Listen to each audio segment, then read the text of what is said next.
Josue Cruz received the Walter Cronkite Award for 2010. This summer, he served as the director of the Martha's Vineyard Youth Leadership Institute's annual Youth Leadership Summit for Sustainable Development. Please welcome Josue.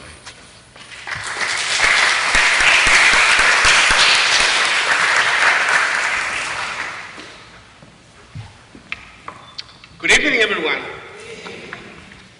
It's been a great evening for me, and I am really happy for Megan and Ellen for all the work they are doing in this community and the world. And I am really inspired for something that Judith said, and I think it is that it's very important when we talk about sustainability, sustainable future, sustainable island, sustainable world, is to take care of what these young people have to say. Because at the end, the reality of sustainability, what is coming next is what they are going to be living on. So I think that's very important when we talk about sustainability. And so at the end of the journey, after this year of being the Walter Cronkite Award winner, I would like to say a few words that I wrote, just so you know, Spanish is my first language, so I wrote something in English so I can share with you what I have to say. Winning an award always represents a reason to celebrate, but more than that, it is a commitment to grow as a human being by helping others to carry their vision and join forces for the common welfare. Believe me, every single person have a purpose and a reason in this life. Since last summer, I had the opportunity to grow in what I call the next level.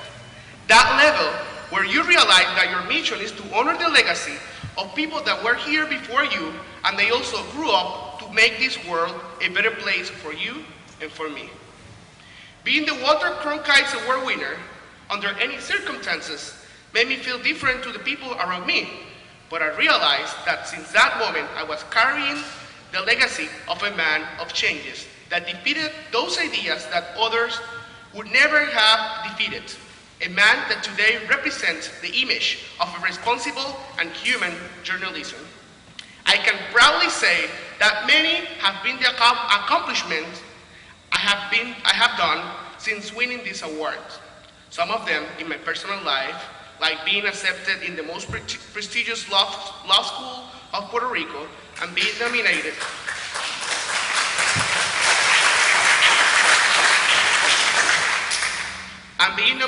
to run as a legislator in my hometown, but also in my professional life by helping and participating in the creation and implementation of the first green initiative in the public schools of Puerto Rico, where more than 5,000 students and 150 teachers had their first contact with information about environmental crisis and its effects on our island and the world.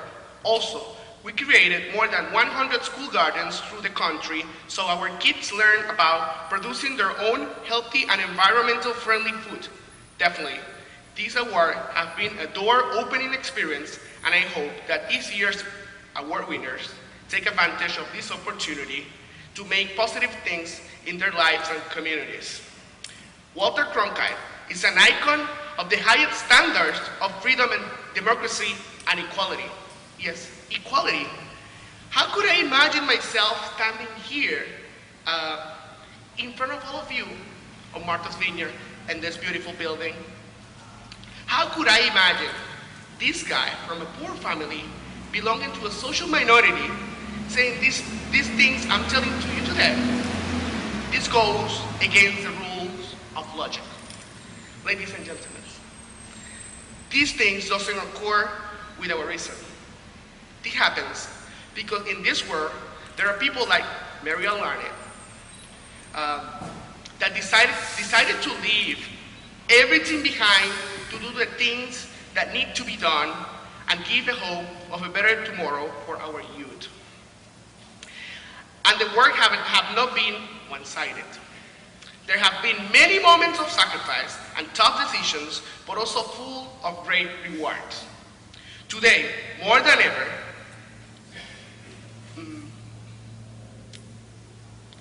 more than ever, it's necessary that people and communities join forces to give a sense of hope to this world. Here on Martha's Vineyard, I have seen that sense of hope and commitment, which is great and awesome.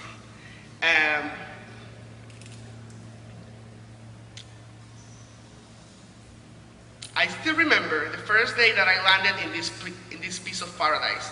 But even more than many of those, I even remember more. Many of those young leader faces of the Youth Summit for Sustainable Development last year. Wow, what a change.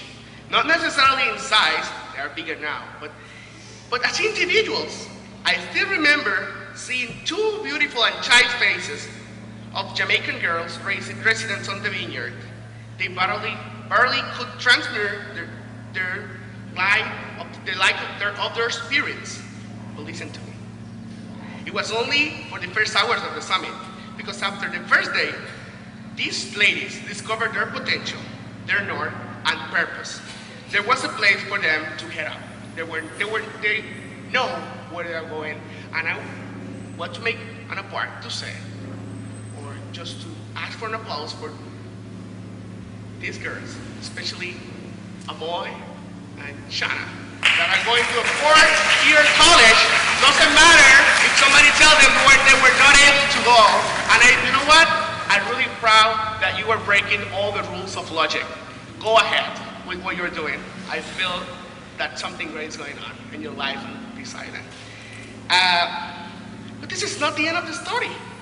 This summer I returned to Martha's Vineyard to serve as the Youth Summit Director, and I was blown away with what I saw. I met totally different young people. They were with spirits full of wishes and dreams, accompanied of the power of the word to share the vision of their life, island, and world. Also, I was shocked with the fact that these youth created the first sustainable vineyard map and presented to the state senator and the governor of Massachusetts. This is a great success. Accomplishment. Today, these young people are just a little example of all the great things that the Martha's Vineyard Youth Leadership Initiative is doing with this community. How proud I felt seeing many of those MBYLI youth faces going upstage the Seniors Award night to receive their scholarships. To be honest, just between you and I, those kids were the start of the event. Ricky Martin was a baby compared to them. All of this was a testimony of their effort and growth. Once again, ladies and gentlemen, there's still hope. This is the moment to demonstrate that Martha's Vineyard is not only a beautiful place to come for vacations and then return home with your mind full of summer memories, but that it is a place we continue creating movement that change the history and direction of the world. I'm totally sure that people like Walter Cronkite, Martin Luther King, and Cesar Chavez will tell us from heaven, adelante, si se puede. Yes, we can. Thank you.